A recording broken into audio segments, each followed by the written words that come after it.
ตกแรงมากอุ้ยปลาเรืองแฮบอกออกเข้าไปดีกว่า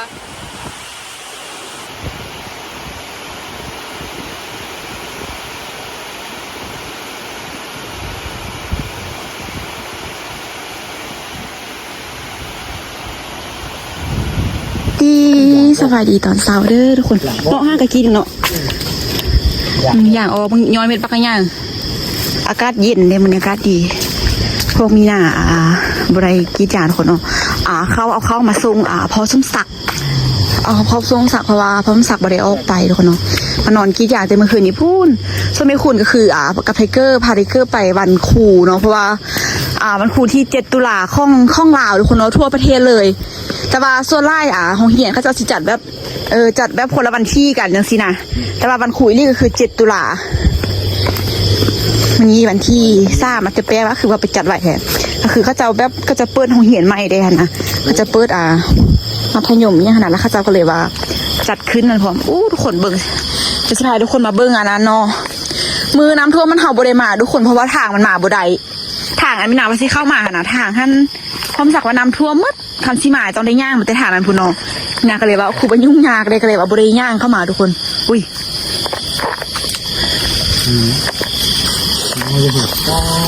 น้ำท่วมเลยเปิดนี่เดี๋ยวรอไปบนนี้ก่อนทุกคนเนาะเดี๋ยวไปยามต้งให้พอสมศักดิ์แล้วเหาจังอันนั้นเหาจังป้อมึงมันก็กินทุ่มมันเหาจังอันจังไปรอเบิ้งส่วนอย่างอันของไอโตนเพิ่นเนาะ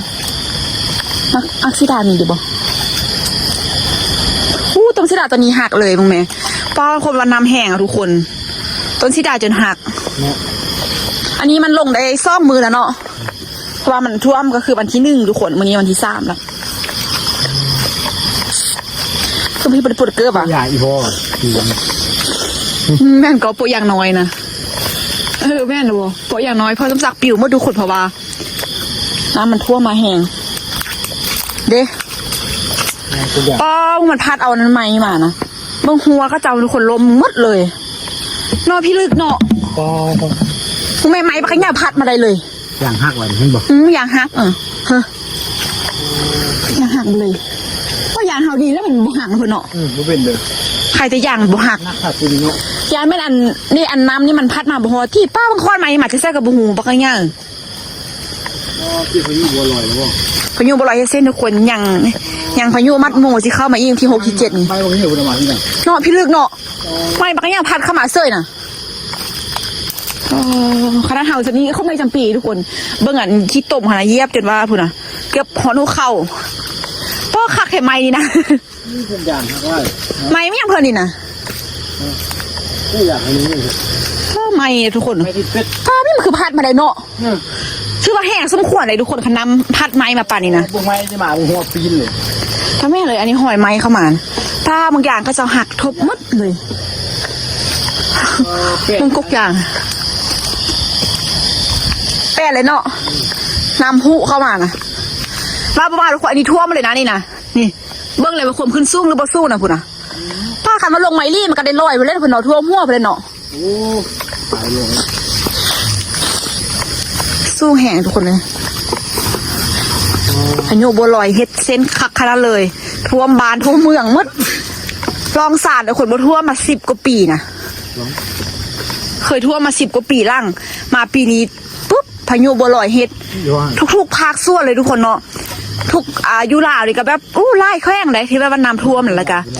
อยู่ไทยอยู่อันนั้นกันอันนั้นทุกคนเนาะอยู่ประเทศไทยก็ท่วมไล่คือกันอยู่ประเทศไทยก็ท่วมกันนั้นแต่ว่าลาวขนาดนอบ่แท้บ่ว่าหันน้ำบ่ได้ท่วมอยู่คนส่วนน้อยสุดนอกจากก็แบบน้ำซิโมน้ำหม้อสินะคุณตี้ซิโมอันนั้นหม้อเนาะหม้อน้ำหม้ออันนั้นสินะแต่ว่าอันนี้แบบโอ้ยแต่ว่าอันนี้แบบอยู่ทางได้กระท่วมสินะตอนสุดแล้วกับตอนสุดก้อนๆนะท่วมกระท่วมพูดทางเนื้อทางนั้นพุ่นท่วมน้อยนึงสินะใครจะเข้าให้บ่ออกห่วงให้พัดออกห่วงยังพันขนาดดิน้ำหน่วยก่อนคันว่าเข้ามานี่ไปตายทิมก่อคือส่วนของข้าเจ้าอยู่น้ำสาดทุกคนเนาะที่น้ำมันขึ้นมาเป็นแหลวน้ำเลยนะอันนั้นเข้ามาละได้เข้ามาละหมานแก่แล้วคันว่าน้ำท่วมสิทุกคนสมุดพายุมาอีบ้านนี้นี่ผู้ เขาจะว่ามันซีหมาพักเนื้อตรงๆเลยเด้อหม้อน้ำหม้อหาอยู่หม้อน้ำสารก็คือบุบได้กินข้าวคณะพายุมาอีกวันนี้นะหมาพัดหมาแห้งได้เนาะ คืออย่างเพื่อน ส่วนอย่างของนั้นกับแม่จำปีคนเนาะเขาแม่จำปีหันโปะหันไล่ทิมเมอร์ทุกคนโปะไล่ทิมหมดโปะน้ำตุ้งน้ำก้อนน้ำกรดอีกอย่างไล่ทิมหมดเลยแม่จำปีก็เลยซื้อโปะไม่เก็บได้โปะจากอันหนึ่งนะได้ซื้อไม่หมดมาเก็บได้โปะได้50-60 อันมาสั่งกีดเมื่อวานกีดยาเลยกีดไปแถวแล้วไปซื้อโปะจะได้มากีดอีกไปซื้อโปะใหม่ไล่ก็เป็นเตานะแล้วเขาเอามากีดตอนวางค่ำมีเดี๋ยววาง6-7 โมงเขามากีดแล้วห้างก็มาย้อนมือเสาเนี่ยบนนี้นะ ไล่ไปหน่อหมูขึ้นเลย กีดแต่ว่ามันต้นกีดต้นบุกีดต้นมันบ่มีโปะเลย นี่ไว้เป็นคนนี้ ทุกคนเด้เริ่มมีเลยเด้แต่ว่านี่เนี่ยจะเป็นฝนหน่อยเพราะมือเสานี่กระตกยับนิดนึงเอาอีพอใส่อยู่ใส่พื้นที่แง่เลาะมาบนนี้โทน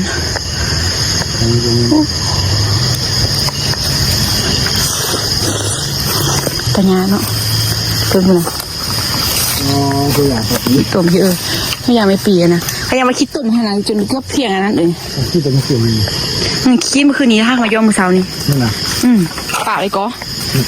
คิดบ้าง6-7 โมงนี่นะ6-7 โมงเมื่อคืนนี้ พวกเรา เรื่องก็โปะไม่ปีกันไงโปะไม่ปีกับโปะปลานอมแหละโปะไงโปะ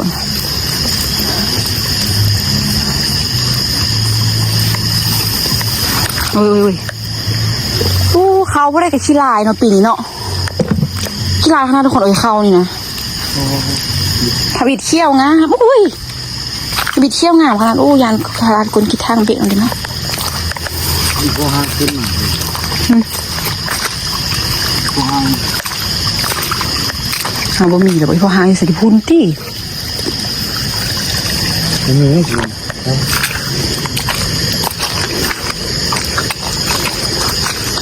ซอเพิ่งสักใส่ตู้ซ่องตรงอีพอป่ะเขาใส่ซ่องตู้ซ่องบอลไปเลาะไปจำทุกคนไม่อยากไปจำปีนะเป็นขี้ต้มหมดเลยเฮาไข่ตัวอย่างเต้น้ำไปบงฮอดพุ่นเนาะน้ำฮอดอันนั้นนิดนึงฮอดลุ่มหันขาน้ำฮอดพุ่นแล้วก็เฮาโปะเฮากับไปคือกันแล้วทุกคนเช่นมาจำปีขนาดเรียกไปเห็นแต่ร่างขามือน้ำท่วม พวกงามขึ้นไปเลย ที่ว่าสุดๆเลยทุกคนขน้ำท่วมไปหอดพุ่นนะที่ว่าสุดยอดเลย ปลาละ ที่ว่าเขาที่ว่าแห้งขนาดป่าเท่าไหร่กับแบบน้ำท่วมหมดเลยไปกันไว้กับบุยูเพราะว่าน้ำมันแห้งแล้วก็น้ำมันเลิกอีเนาะแห้งแล้วก็เลิกเด้ดูนี่ลองดูดิได้อะไรหรือเปล่า โอ้คือปลานี่ แม่โอ้ปลาดิบแม่ปีเนี่ยอันนี้ไม่จำปีอะบริเวณแค่เปิดเอาเกลือใหม่ยังบุคุณบุกดเกลือไปเขาเลิกป่ะพูดคนมาหน้าคุณเนี่ยมัน นี่แหละ ไว้พอห้ากระใส่เมื่อวานนี่นะ สาหร่ายสาหร่าย อีพ่อเราต้องยกขึ้นเก็บเปล่าวะ ฮะ เก็บเอา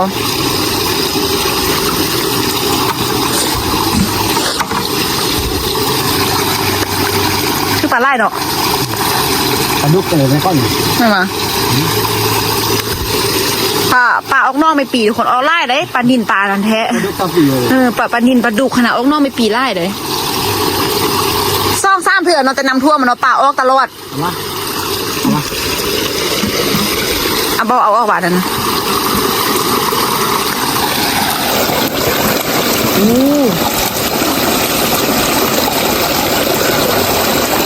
ปลาเนี่ยมันทึกแต่เมื่อคืนนี้พุ่นตีเนาะมึงดูปลาอะไรแต่ปลาดิน ปลาดุกปลาดุก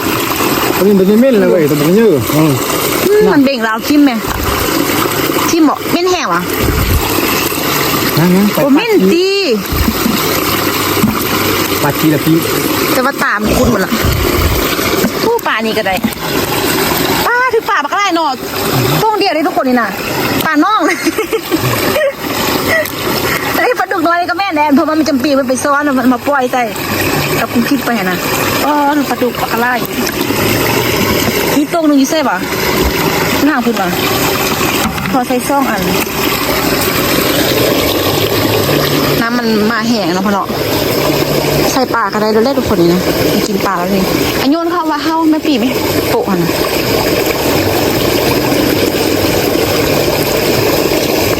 มัดปลาไว้เอาตั้งเป็นวานะ ได้แล้ว เดี๋ยวปลากระไรพุ่นนะพวกนี้ปัดเดียวนี่ ปลาชีละ อัน ปี นี้ห้า ปลาตัวนั้น ป่าอันนี้ห้ากระเข้าป่านี่ ตัวลึกเลย เอาไปให้พันป่ามือแรงเนาะไปกันไหมขึ้นไปกันเนาะปีนี้พันป่าเสียบอยู่ป่านี่ โม่ข้างตูนน่ะข้างฟ้าตู้เย็นน่ะ คือโบเห็นอยู่หัน ก็เราก็ฟ้องตัว โอ้ยไม่เอาอันนั้นแล้วซ่องตู่เขาปิ้งรับปิ้งโทษหมู่บ้านนี่สินะเขาจะตายปิ้งโทษหมู่บ้านนี่เด็ คอนโทรล แมวบางอย่างมันปีแตกผมจะออกมันเอาบนแตกแล้วมันเหี้ยได้หันน่ะออกโปะได้หัน เนี่ยอีพอนี่อีโบคนเท่าไหร่อีพอที่ ค่อยพอที่เองน้ำจำปีคนแมวได้อยู่ป่ะ อีหยาเลย กูชื่อตี้เอง ต้องสักปีที่ เงินเพันยามาคืนนะตี้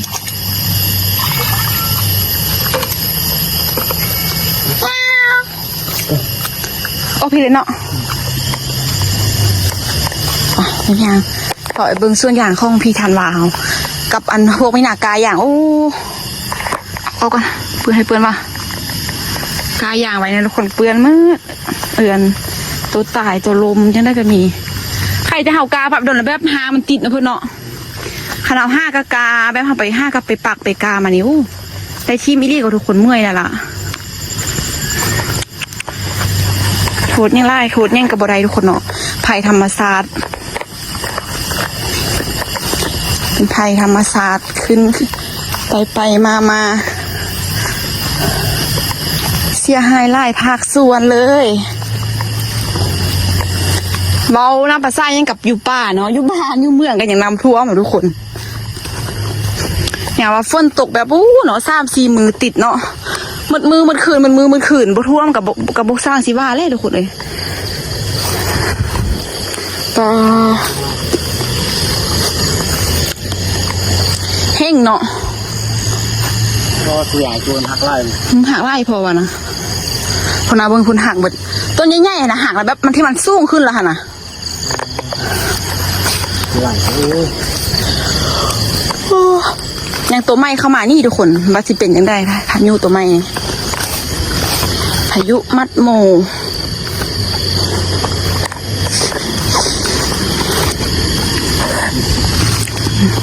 เบื่อน